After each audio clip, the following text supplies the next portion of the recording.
A palavra de Deus diz assim: filhos, obedecei a vossos pais no Senhor, pois isto é justo. Honra a teu pai e a tua mãe, que é o primeiro mandamento com promessa, para que te vá bem e sejas de longa vida sobre a terra.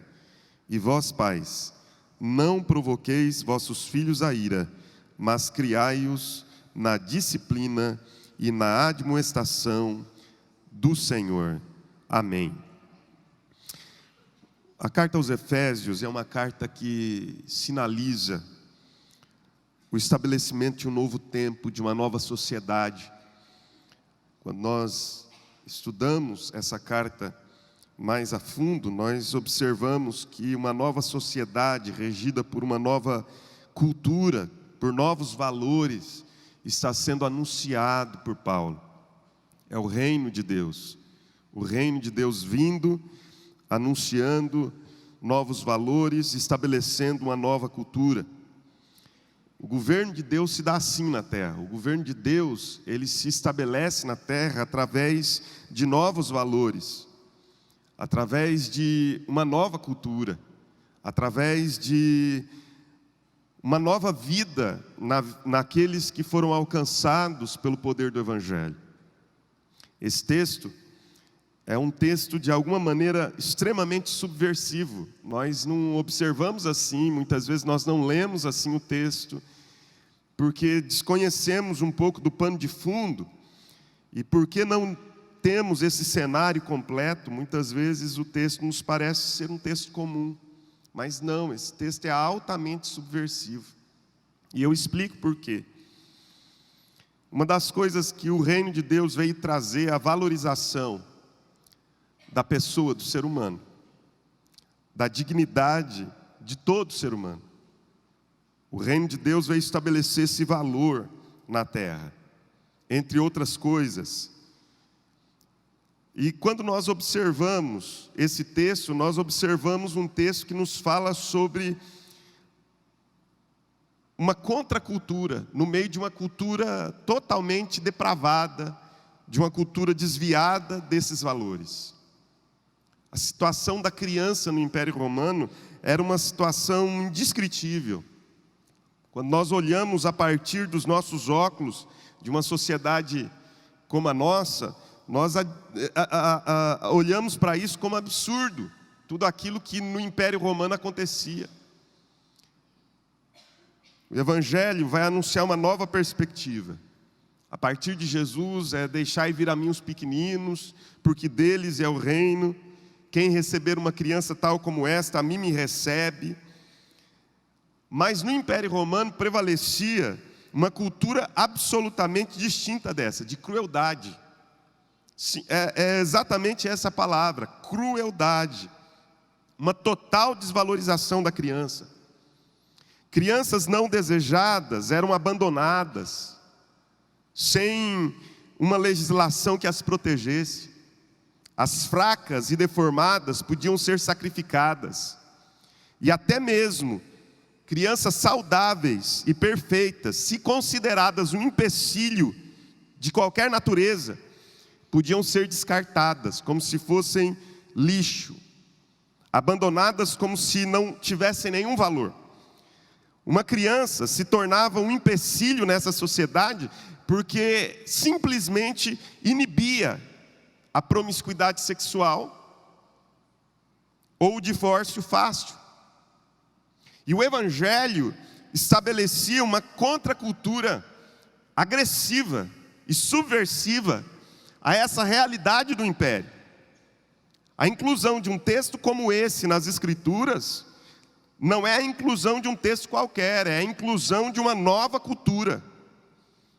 É a inclusão de novos valores. É a inclusão agressiva e subversiva contra uma cultura prevalente no Império Romano que ia exatamente de encontro, que colidia com isso. Então, o que Paulo está fazendo aqui não é algo natural. Ele está simplesmente desdobrando um valor que que está estabelecido lá em cima, no capítulo 5, no versículo de número 21, quando o apóstolo Paulo fala sobre o enchimento do Espírito, entre outras ações e fatores que produzem o enchimento e que faz com que o enchimento seja real na vida de alguém, está o mandamento do verso 21, sujeitando-vos uns aos outros no temor de Cristo. Esse novo valor do Evangelho diz assim: há uma responsabilidade para cada um, há uma sujeição que cada um tem que cumprir. Maridos devem amar as suas esposas, e mulheres devem respeitar os seus maridos, sujeição mútua, cada um cumprindo uma responsabilidade. E nesse texto, filhos devem obedecer e honrar os seus pais, e pais não podem provocar os filhos à ira, criando-os na disciplina e na admoestação do Senhor. Então hoje eu quero apenas discorrer, quero apenas expor esse texto, trazendo algumas ideias que me parecem estar bem claras, para nós sermos edificados pela palavra de Deus nesse dia tão especial que é o Dia dos Pais.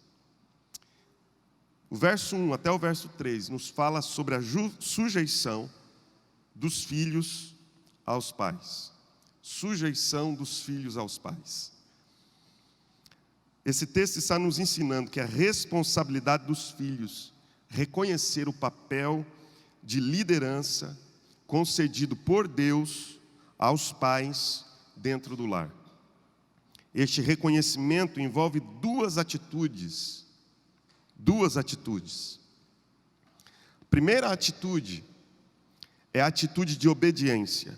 O texto diz assim: filhos, obedeçam seus pais no Senhor, pois isto é justo. O que Paulo está dizendo ao colocar a expressão no Senhor é que essa obediência não é uma obediência por amor simplesmente aos pais, mas essa obediência é uma obediência sobretudo por submissão à vontade de Deus. Pessoas crentes e servas de Cristo Jesus devem obedecer os seus pais.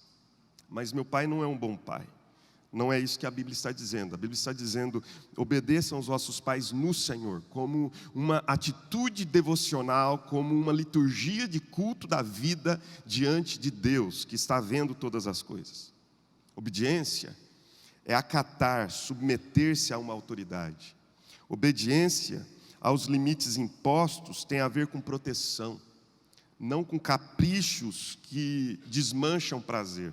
Porque muitos de nós, numa sociedade como a nossa, onde submissão, onde autoridade é alguma coisa a ser combatida, a nossa cultura é assim. A nossa cultura é uma cultura insubmissa. Nós não conseguimos olhar as autoridades como uma delegação de Deus. Não existe autoridade absoluta a não ser a autoridade divina. Guarde isso no seu coração. Só Deus é uma autoridade absoluta.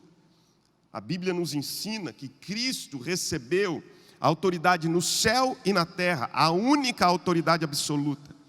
Agora, a Bíblia também nos ensina que existem autoridades delegadas por Deus na terra, ou seja, autoridades que derivam de Deus, autoridades a quem Deus confere legitimidade na terra. Essas autoridades não são absolutas, elas devem prestar contas a Deus e prestarão um dia contas a Deus, de todos os seus atos. Sejam eles atos corretos ou atos incorretos, sejam eles atos que estavam de acordo com a vontade de Deus ou em contrariedade à vontade de Deus, mas todos terão de prestar contas diante dessa autoridade absoluta. Mas a nossa sociedade não consegue entender essa autoridade delegada, em que Deus delega a pessoas. Nós falamos mal das nossas autoridades com muita facilidade. Os nossos púlpitos falam mal das autoridades. Nós desprezamos as autoridades, seja as governamentais, sejam as de segurança pública, seja aquelas que estão dentro de uma sala de aula, seja aquela que está dentro de uma igreja. Nós não sabemos respeitar autoridades porque nós não entendemos essa cosmovisão do reino de Deus, essa visão de mundo do reino de Deus, que nos ensina que é preciso nos sujeitarmos às autoridades para sermos abençoados, e mais, é preciso nos sujeitarmos às autoridades para que nós estejamos protegidos. Nos submetermos à autoridade não é um capricho divino. Submissão à autoridade é, na verdade, uma proteção divina. Todo aquele que se submete à autoridade, ele recebe ao seu redor uma cerca de proteção. Por quê? Porque é para isso que servem as autoridades. Para proteger, para cobrir espiritualmente, para ser um modo de cuidado, é uma cerca de proteção.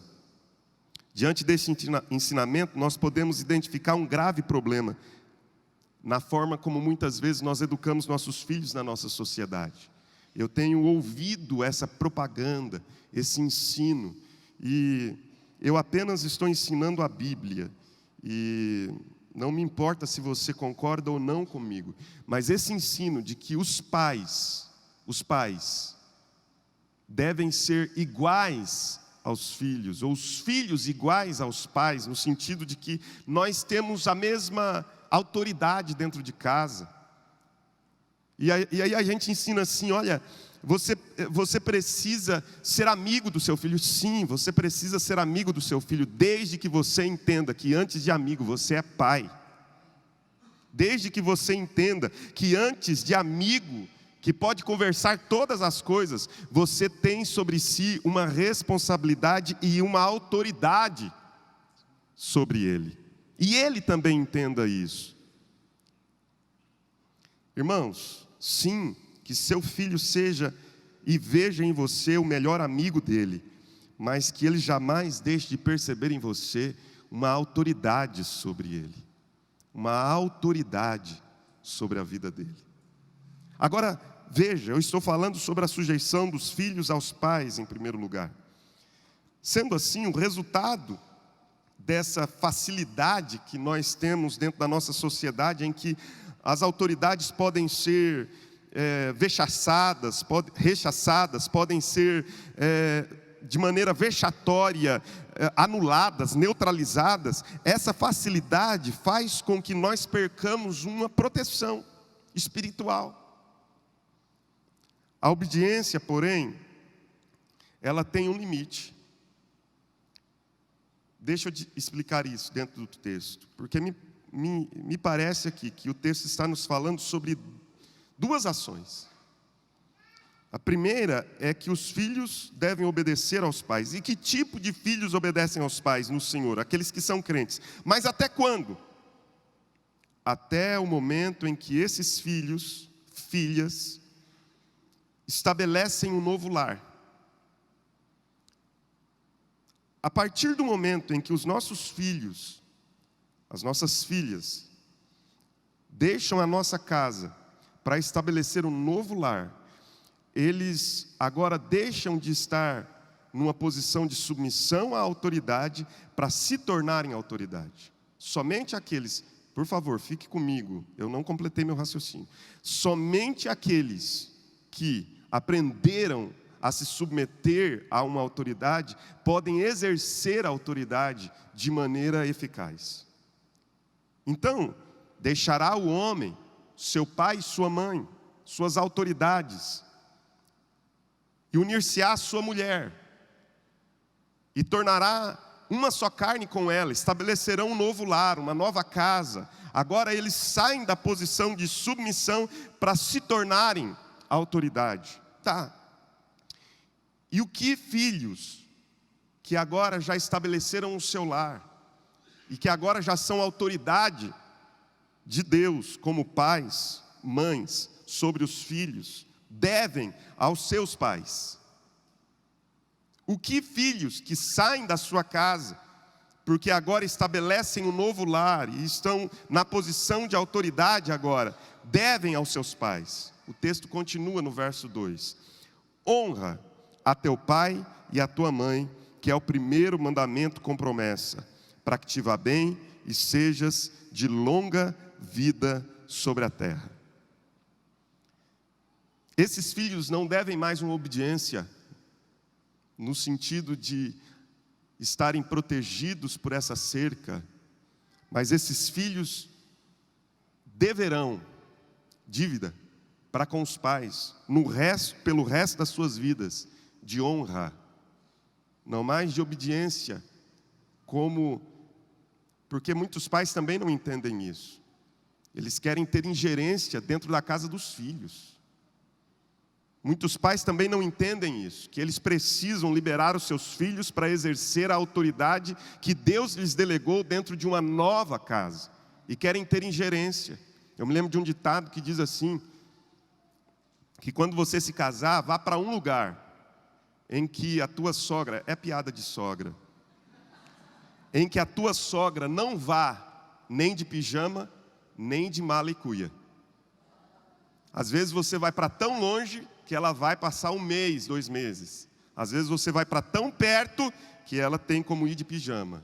Então, os pais precisam entender que eles não podem ter ingerência a ponto de interferir na vida dos filhos e causar muitas vezes problemas no lar que fora estabelecido pelo outro. Tá, mas eu estou falando sobre a sujeição dos filhos aos pais. E eu estou dizendo que uma vez que filhos estabelecem o seu próprio lar, eles agora devem honra, talvez não mais obediência, dentro desses critérios que nós entendemos por obediência, mas honra. E o que significa honrar? Bom, este aqui é o 5º mandamento do Decálogo. Dos 10 mandamentos, esse é o 5º. Nós, como cristãos, aprendemos que os 5 primeiros, ou melhor, que os 4 primeiros mandamentos são mandamentos referentes a Deus. É a honra, o respeito, a adoração que nós devemos a Deus. E que os 6 últimos mandamentos são mandamentos em relação ao nosso próximo. O judeu não entendia assim. Essa divisão cristã não estava dentro da cabeça de um judeu. Os judeus entendiam que os 5 primeiros mandamentos eram mandamentos relativos a Deus. O honra teu pai e tua mãe, para um judeu, para um rabino, não dizia respeito à relação com o próximo. O honra teu pai e a tua mãe dizia respeito, era um dever que o ser humano tinha para com Deus. Ele devia isso a Deus. Honra teu pai e tua mãe. A honra aos pais é acompanhada de uma promessa, vida de qualidade. Tem muita gente que não consegue ver a sua vida andar. Paulo une o texto de Êxodo e de Deuteronômio num só, porque um diz para que te vá bem e o outro diz para que sejas de longa vida. Ele une esses 2 textos, ele funde os 2 textos num só e diz para que te vá bem e sejas de longa vida sobre a terra. Você já parou para pensar que talvez a sua vida seja uma vida que não deslancha, não vai, não prospera? Não estou falando financeiramente só não, em muitas áreas, porque talvez lhe falte honra. E o que é honrar aos pais? Honrar aos pais é ouvir conselhos. Embora eles devam entender os limites de não ter mais ingerência, mas honrar é ouvir conselhos, demonstrar interesse pela experiência e pela sabedoria dos nossos pais. Afinal de contas, eles viveram mais do que nós. Talvez erraram mais do que nós. Prestar honra significa respeitar, tratá-los como alguém importante, especial, coisas que estão em desuso, e que você dirá, é absolutamente desnecessário, mas o meu pai, ele gosta que eu tome bênção dele. Só que a gente não toma bênção lá no Goiás como de uma maneira tão formal. A gente diz assim, bença, pai. E ele responde assim, Deus abençoe, com alegria. Uma coisa que está em total desuso, mas é uma maneira que eu tenho de respeitá-lo, de tratá-lo como alguém importante e especial. Ter paciência. Paulo, quando vai falar a Timóteo sobre os cuidados que ele deve ter na vida pastoral, Paulo diz a Timóteo, Timóteo, trate os homens idosos da sua comunidade como seu pai. Por que ele diz isso? Porque é necessário ter paciência. Não podemos corrigir nossos pais como nós fazemos com os nossos filhos ou amigos. Cuidar na velhice. Honrar é cuidar na velhice. No mesmo texto em que Paulo diz a Timóteo, Timóteo, trate os homens mais idosos da sua comunidade como pais, ele também diz, e quantas viúvas, que primeiro os filhos aprendam a recompensar os seus progenitores. Ele diz, olha, a igreja, a comunidade só possui uma responsabilidade unilateral com viúvas, aquelas que são verdadeiramente viúvas. Ele diz, aquelas que não têm ninguém por si, mas se possuem filhos, que os filhos aprendam a recompensar os seus progenitores. Eu não entendo algumas coisas. Eu realmente não entendo algumas coisas. A falta de reconhecimento do valor dos pais. Mas meu pai não foi um bom pai para mim, mas a Bíblia diz que nós o devemos fazer como algo que fazemos para Deus e não para os homens. Reconhecer o valor, mesmo quando velhos. Sustentá-los financeiramente, se necessário. Ajudá-los financeiramente, se necessário. Falar bem. Honramos nossos pais quando o que falamos para eles e sobre eles os abençoa. Este é o papel dos filhos. Em resumo, eu diria, obediência e honra. É o que a Bíblia nos ensina sobre como os filhos devem se sujeitar aos pais. Mas para que a glória de Deus seja ainda mais evidente dentro da família, também é necessário que os pais cumpram com a sua responsabilidade. Qual é a sujeição dos pais aos filhos? Está no versículo 4. E vós, pais, não provoqueis vossos filhos a ira, mas criai-os na disciplina e na admoestação do Senhor. O texto diz, pais, não provoquem vossos filhos. Pais, não irritem seus filhos. Mas o que significa provocar o filho à ira? A resposta é simples. Paulo faz um contraste de ideias aqui. Ele afirma que o contrário de não provocar a ira, se você quer entender o que significa não provocar a ira, ou não irritar os seus filhos, é o contraste que Paulo traz. A explicação está no contraste. Ele diz, mas criai-os na disciplina e na admoestação do Senhor. Isso significa que quando os pais não criam os seus filhos dessa maneira, na disciplina e na admoestação, ou na correção e no conselho do Senhor, o que está provocando neles é a ira.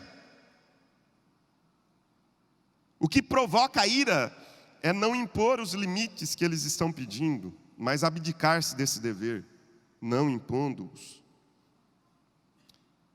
Há pouco tempo, esse ano mesmo, nós tivemos aquele massacre em Suzano. Um rapaz que entra atirando e mata pessoas e depois comete suicídio. E se você ouvir a história desse rapaz, você entenderá que a maior carência dele é a carência da nossa geração, a carência de paternidade. A história dele é que aquele rapaz, o assassino e suicida de Suzano, foi abandonado pelo pai. Ele não conhecia o pai. A mãe era uma usuária de drogas e ficava o tempo inteiro nas ruas, consumindo drogas. Ele foi criado pela avó, e a avó havia falecido há 3 meses. Sabe o que significa isso? Abandono afetivo. Isso tem uma linguagem aí para os especialistas. Isso é abandono afetivo. Uma pessoa que não mais se encontra em lugar nenhum de segurança. O porto seguro se desfez. Isso leva à loucura, isso leva a atitudes atrozes, a atitudes absolutamente absurdas como essa. Há algo faltando na alma de alguns filhos, e o que falta é o sentimento de paternidade. Segundo Larry Crabb, no seu livro O Silêncio de Adão, um filho recebe 3 mensagens vitais de um pai presente e piedoso. Larry Crabb, no livro O Silêncio de Adão. 3 mensagens vitais que um pai presente e piedoso passa para os seus filhos sem falar. Primeiro, isso pode ser feito. Não importa o quanto é difícil, isso pode ser feito. Você pode fazê-lo. Segundo, você não está sozinho. Você não está sozinho. E terceiro, eu acredito em você. Eu acredito em você. Agora é importante eu fazer uma observação aqui.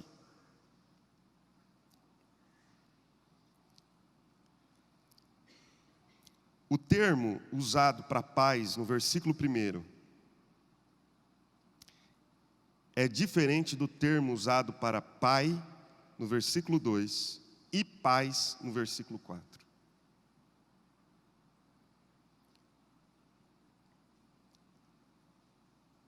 O termo usado para pais no versículo 1 é abrangente. Diz respeito a todas as autoridades dentro de uma casa, pai e mãe. Do versículo 2, obviamente, o texto mesmo já discrimina, porque ele diz: honra teu pai e a tua mãe. Então o termo usado aqui não é genérico, é para pai, o homem. E o termo mãe, para mãe, ele já discrimina.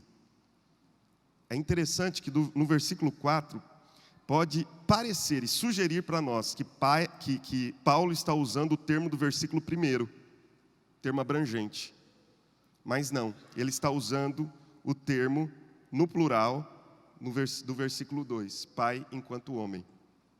Isso, será que nos sugere alguma coisa? Eu acho que sim. Talvez Paulo quisesse se referir aqui ao fato de que, especialmente naquela época, talvez na nossa seja igual, melhorou um pouco, eu percebo que melhorou. Mas naquela época, as mães eram responsáveis por todo o cuidado com os filhos. No Império Romano, não na cultura judaica, mas no Império Romano. As mães eram responsáveis por todo o cuidado com os filhos. Desse modo, este não seria tanto um problema para as mães,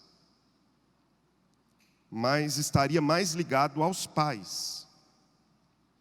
É claro que isso se aplica a todos, mas o provocar os filhos à ira poderia ser lido assim: pais ausentes,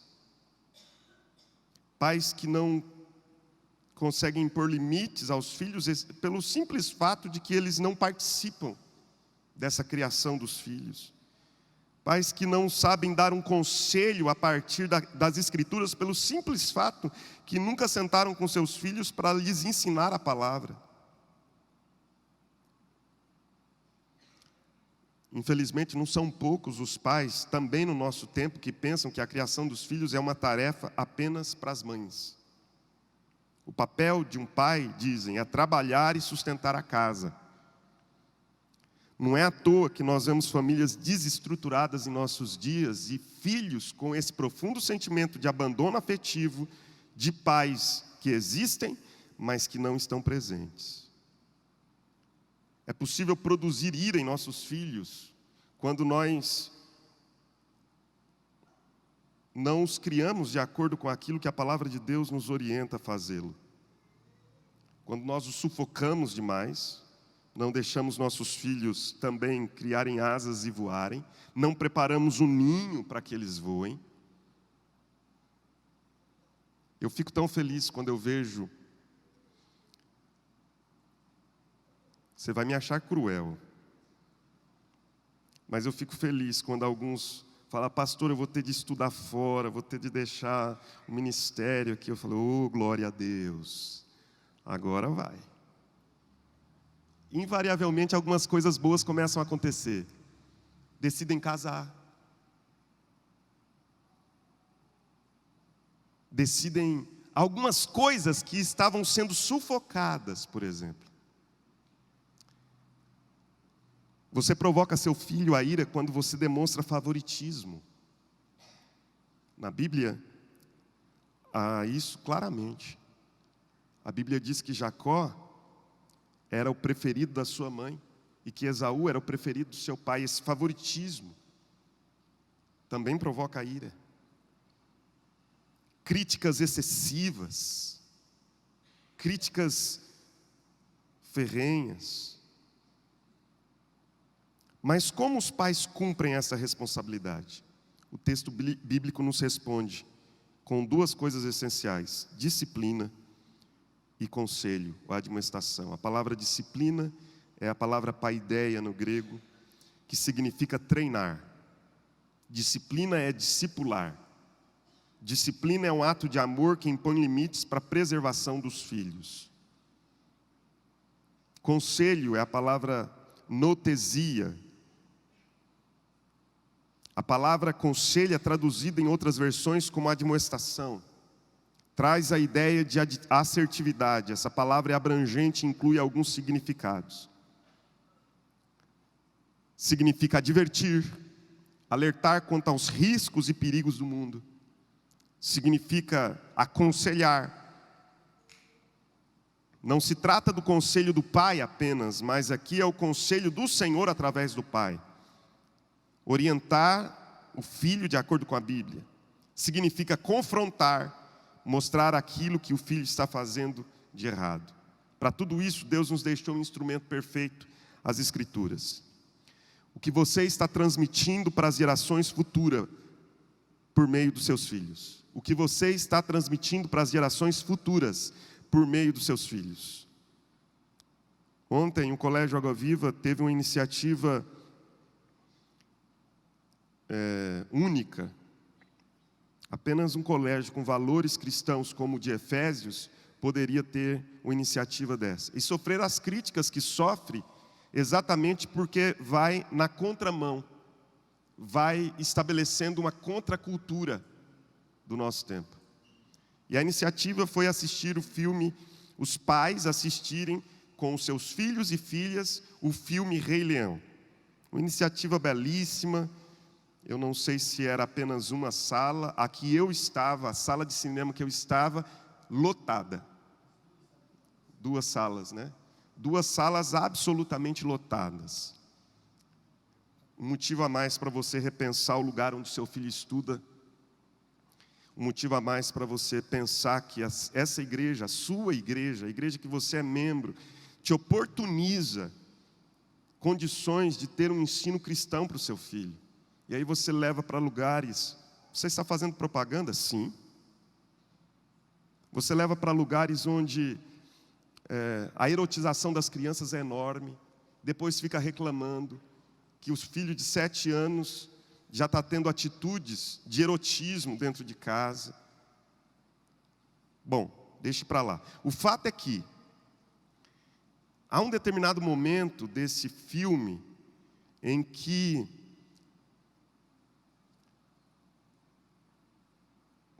o leãozinho que deveria assumir o trono após a morte do pai, eu sei que é um filme conhecido, mas Eu não me lembro o nome de nada.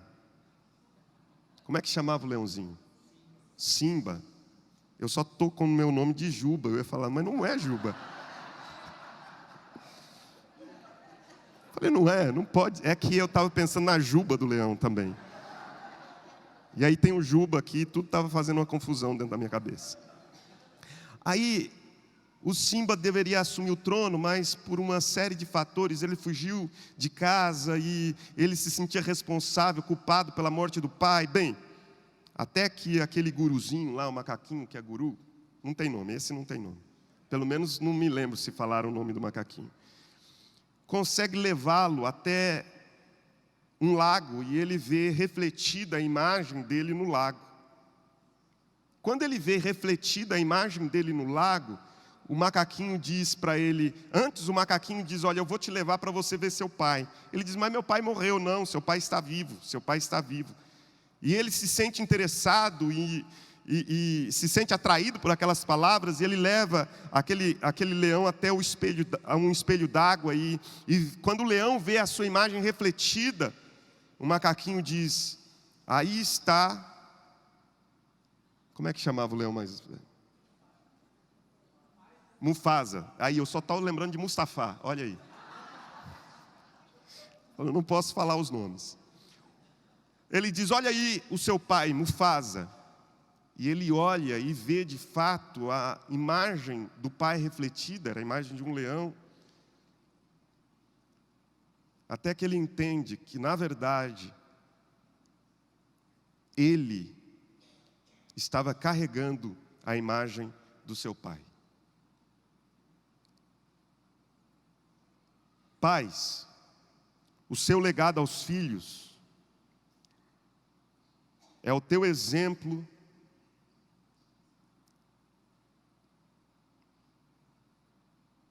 e o teu conhecimento do Senhor. Os filhos aprendem muito mais pelo exemplo do que por aquilo que falamos. O seu legado aos filhos é o conhecimento do Senhor. Mas o seu legado ao mundo são seus filhos. Você lega conhecimento, piedade de Deus para o coração dos seus filhos. E os seus filhos levam o seu legado para o mundo. Uma ótima forma de você impactar o mundo, mesmo após a morte, é através da sua imagem de santidade, de verdade, de coerência, de honestidade nos teus filhos. Que Deus nos ajude a entender isso e que Ele converta o coração dos pais aos filhos e dos filhos aos pais. Que Ele converta o coração dos pais aos filhos, quando os pais criam seus filhos na disciplina e no conselho do Senhor. E que Ele converta o coração dos filhos aos pais, quando os filhos aprendem a obedecer e a honrar os seus pais, para que Ele não venha e fira a terra com maldição. A terra pode ser ferida com maldição, quando filhos não aprendem a obedecer e honrar seus pais, e quando pais não aprendem a disciplinar, a corrigir e a aconselhar seus filhos. A terra, eu arriscaria dizer, está maldita. Que Deus use você para trazer bênção sobre essa terra maldita no nome de Jesus. Quantos estão nos visitando hoje pela primeira vez? Dá um sinal com a sua mão, por favor. Deus abençoe. Guilherme, seja bem-vindo pela primeira vez, de muitas aqui, Guilherme. No nome de Jesus. Receba o nosso carinho e também essa lembrança da nossa igreja, tá bom? Deus abençoe. Mais alguém que eu não tenha visto? Vamos ficar todos de pé.